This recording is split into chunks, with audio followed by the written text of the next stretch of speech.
राजनीति, आंदोलन, किसान, करप्शन, गरीबी, इन सभी मुद्दों पर आवाज उठाएगा अब तक न्यूज इंडिया। सत्ता के आगे जब भी सवाल कमजोर पड़ने लग जाए तो सवाल उठाने पड़ते हैं। बोल के लफ्ज आजाद है तेरे, बोल के सच जिंदा है अब तक। निवडणुकी महाराष्ट्रामध्ये होत असताना आम्ही लोकांनी पुढाकार घेतला आणि राष्ट्रवादी काँग्रेस पक्ष, उद्धव ठाकरेंच्या नेतृत्वाखालची शिवसेना या सगळ्यांना एकत्र केलं. महाराष्ट्रामध्ये 48 जागा आहेत, त्याच्या 30 जागा या 3 पक्षांनी आम्ही जिंकल्या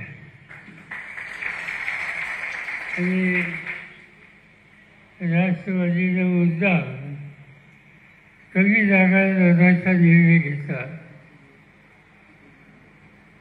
10 जागा आपण घेतल्या, पण महाराष्ट्राच्या जनतेनं 10 पैकी 8 लोकांना विजयी केलं.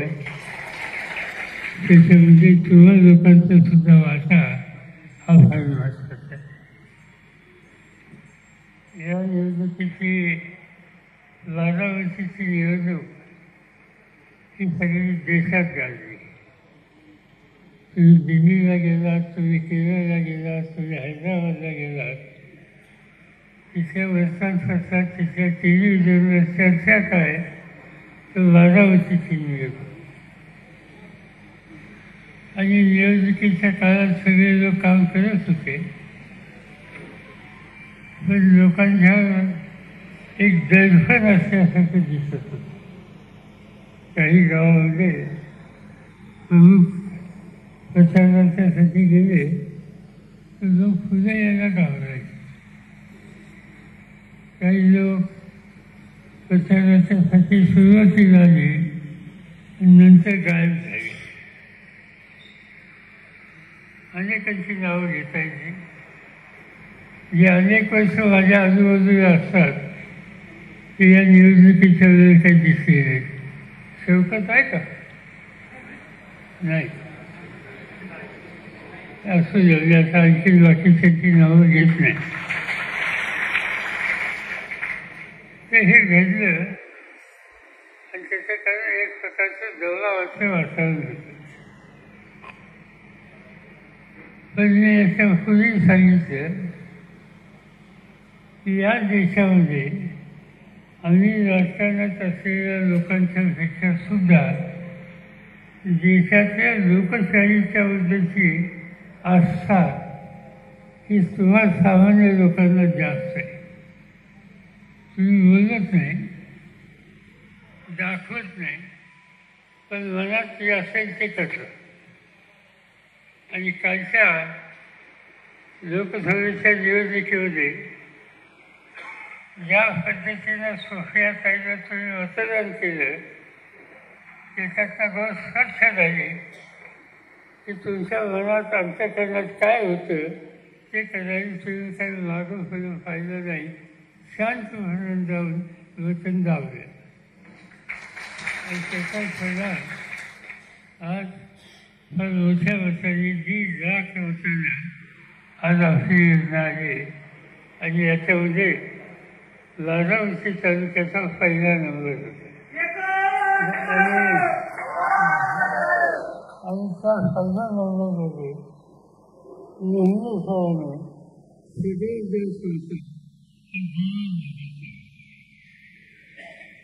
नेहमीपणाने सुफियांना सुद्धा या ठिकाणी यायचं होतं, पण त्यांचा मुलगा हा इंग्रजीला शिकत होता. तो पदवीधर झाला आणि त्याच्या पदवीधरणाचा कार्यक्रम आज आहे आणि त्यावेळेस त्या मुलाच्या कार्यक्रमाच्यासाठी त्यांना लंडनला जाणं योग्य होतं आणि म्हणून ते या ठिकाणी येऊ शकले. पण त्यांचं काम झाल्याच्या नंतर येथील तुम्हाला भेटते आणि तुमच्या कामात लक्ष घातली याच्याबद्दल माझ्या मनात शंका नाही. जे काही निवेदन आम्ही बघितली त्याच्यामध्ये जास्तीत जास्त निवेदनं पाणी या प्रश्नाचा विषय.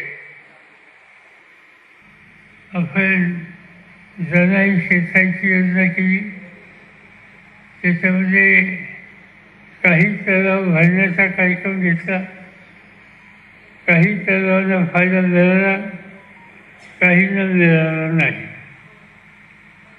काही योजना काही ठिकाणी पाण्याचा अवस्था मिळत नाही आणि त्यासमोरची लोकांची मागणी आहे. त्यानंतर काही ठिकाणी होत चालण्याचं काम झालं नाही, त्याची पूर्तता करण्याची मागणी आहे. आणि त्याच्यामुळं ही जी काही अर्धवट कामं झाली त्याची जी तातडीनं पूर्तता करून घेण्याची काळजी ही घ्यावी लागेल. ही योजना मंजूर करायचा अधिकार माझ्याकडे होता, त्या काळात ही योजना मी मंजूर नाही केली.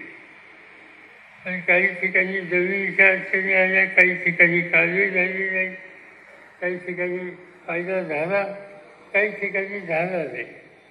तर आता याच्यात लक्ष घालायला पाहिजे. उद्या निवडणूक आता संपून गेली, आता यानंतर याच्यात लक्ष घालण्याची भूमिका घेतली जाईल. मला काळजी फक्त एकाच गोष्टीची आहे. आता मी कारखेडला होतो, देऊळगावला होतो. तिथल्या लोकांनी मागणी अशी केली की जनाई उपसा योजना ही 5 स्टारनी करू नये, ते करावी अशी मागणी त्यांची. आणि या ठिकाणी बऱ्याचशा लोकांचं मागणी असेल की 1 स्टाईन ही होऊ नये. आता ही खरंच विरोधी मागणी आहे. तर माझं मत वेगळं आहे. माझं मत पाटाची पाणी देणं याच्यात थोडं नुकसान होतं, पण पाटाची पाणी देणं त्याच्यामुळं आजूबाजूच्या विहिरीची पाण्याची पातळी ही वाढते आणि त्यामुळे त्या विहिरीला अधिक पाणी लागण्याची शक्यता आहे. त्याचा निकाल हा एकत्र बसून घ्यावा लागेल. दुसरी एक मागणी या ठिकाणी दिसते की आपण आपल्या भागामध्ये दुधाचा धंदा वाढवला. मला माहिती नाही सोफ्याला आणि सोफ्याखालच्या वाड्यामध्ये दुधाचं कलेक्शन किती होतं माहिती आहे तुला?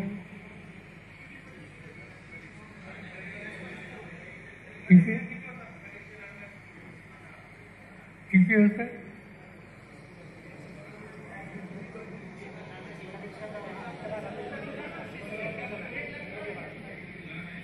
ते सांगतात सोफे भागात 30,000 लिटर हे कलेक्शन होतं. हा धंदा मुद्दाम आपण वाढवला. त्या दुधाची खरेदी करून दुधावर प्रक्रिया करणारे 3 कारखाने आपण बारामतीला काढले. तुम्ही नाव ऐकलं असेल डायनॅमिक्स म्हणून. तर डायनॅमिक्समध्ये जवळपास दुधाची खरेदी होते, त्याची पावडर केली जाते. एक इटालियन कंपनी आम्ही आणली, तिचं नाव फेरी, तेव्हापासून चॉकलेट केले जातात. आणखी एक कंपनी आहे आणि या 3 कंपन्यांमध्ये आता आपण 12 लाख लिटर दूध प्रक्रिया करतो. हे दूध बारामती तालुक्याचं आहे, दौंडचं आहे, पुरंदरचं आहे, इंदापूरचं आहे, खाली माऱ्याचं आहे, करमाळ्याचं आहे. आणि या भागातलं दूध आणून 12 लाख लिटर दुधावर आपण प्रक्रिया करतो. आता तुम्ही लोकांनी सुद्धा त्याच्यात चांगले लक्ष घातलं आणि त्यामुळे दुधाचा दूध धंदा प्रपंच चालवायला अतिशय उपयुक्त व्हायला. त्याची जी किंमत आहे त्याच्यामध्ये महाराष्ट्र सरकारकडून आम्ही मागणी केली होती कमीत कमी 5 रुपये वाढवून द्या. सरकारने निर्णय घेतला, पण अनेक ठिकाणी हे 5 रुपयात दिले आणि त्यामुळे सारा महाग गेले 2 दिवस थोडं पाऊस दिसतोय. पण याच्या आधी स्थिती वेगळी होती, त्यामुळे काळजीची अवस्था होती. आज सरकार केलं हे दुधाची रक्कम वाढवून द्यायची मागणी करावी लागेल आणि ते करून घ्यायची. तिसऱ्या गव्हाचा सफेद या भागामध्ये कांद्याचं आणि कांदा हा परदेशात पाठवायचा निकाल आपण घेतला, पण केंद्र सरकारने त्याच्यावर 40 रुपये निर्यात कर बसवला आणि तो निर्यात कर बसवला त्यामुळे कांद्याची खरेदी थांबली. दुर्दैवानं महाराष्ट्राच्या कांद्यावर कर आहे, कर्नाटकच्या कांद्यावर कर नाही, गुजरातच्या कांद्यावर कर नाही. आम्ही काय बरोबर माझं माहिती नाही. महाराष्ट्राच्या शेतकऱ्यांच्या कांद्यावर कर आहे. आज आमच्या सगळ्यांचा प्रयत्न हा राहील की हा कर रद्द करा आणि इथला कांदा जगात जिथं किंमत चांगली मिळेल तिथं पाठवायची व्यवस्था करा आणि तो विचार आम्ही करून घेणार. आता हे सगळं करायचं असेल तर सरकार हातात पाहिजे आणि आम्ही ठरवलं 4 महिन्यांनी निवडणूक आहे. महाराष्ट्राचं सरकार हातात घ्यायचं, काही झालं तर घ्यायचं. आणि हा कांद्याचा प्रश्न असो, पाण्याचा प्रश्न असो, दुधाच्या भावाचा प्रश्न असो, तो कसा सुचत नाही हे बघू, एवढंच मी तुम्हाला या ठिकाणी सांगू इच्छितो.